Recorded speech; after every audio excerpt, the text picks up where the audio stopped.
As the special election approaches for State Senate District 19, WIS TV is helping voters to get to know the candidates and to drill down on some of the most relevant issues. We have invited all of the candidates in the Democratic primary to join us for a one-on-one interview. Joining us today is candidate Tameika Isaac Devine. Welcome. Thank you so much. It's a pleasure to be here, as always. Good to see you. Let's just start off with the basic question of what makes you the most qualified or more qualified than your opponents for this job. Well, we have some great candidates in this race, but I have almost 2 decades of public service in this city, and I have worked on the toughest issues from gang and youth violence to guns to working in partnership with other elected officials on the state and national level. I've put in the work, I've got the experience, I've got the dedication, the passion, but most importantly, I have the relationships to really make sure that we're up there at the State House getting things done for the people and the citizens of District 19. When you look at poverty, which is a huge issue in our state, but specifically in Richland County, the latest numbers show that about 11.8%, about 12% or so of families live in poverty. What specific ideas do you have to really address that at the root issue? Well, first of all, we have to really understand the data.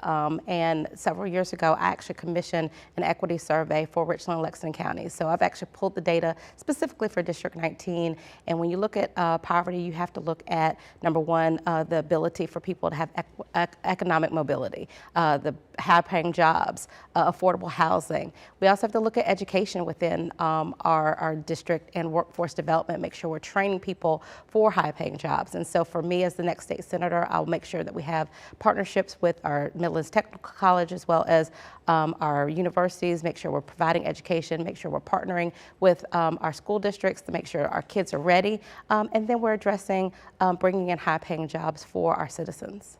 Let's talk a little bit about leadership. You've been a community servant for a very long time. Give voters a specific example of the way you have pulled people together, maybe who had different opinions or different backgrounds, to solve or address a community issue. I've spent my life doing that. I work very hard to bring people together and look at people and not as party or particular race or gender. But one particular issue is pulling people together when we were talking about economic development and a tax increment financing district.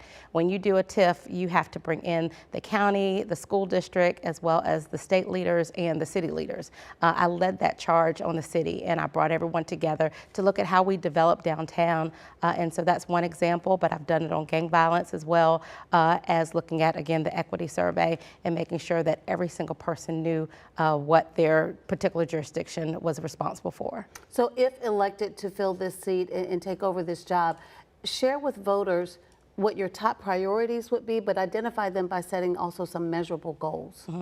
Now, I think number one top priority is addressing gun violence and crime.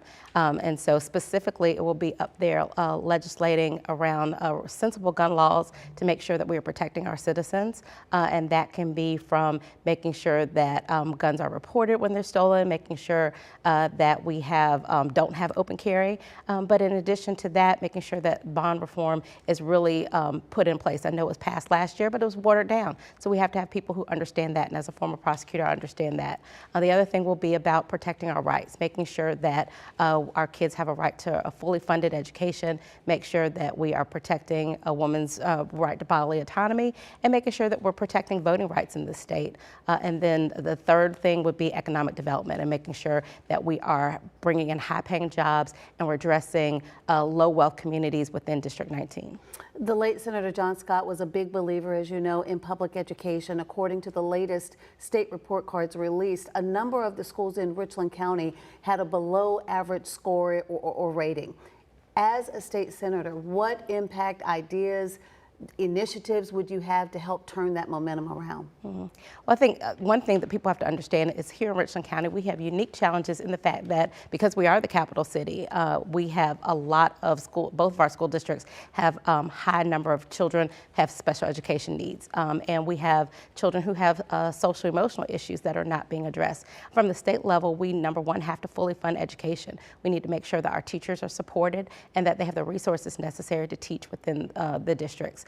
We also need to talk to our administrators. We need to be talking and working in partnership with our elected leadership on the school board level for Richland, Richland County and Lexington County. And so as the next state senator, I'll make sure I'm doing that. As a mom with kids in public education, public school right now, I see it every single day. And so I think it's really important that we support all of our needs within the schools, and from the state level, that starts with funding and supporting our teachers. Last but not least, just make your final pitch to voters. If elected, what can they expect from you in terms of leadership, character, integrity, and solutions?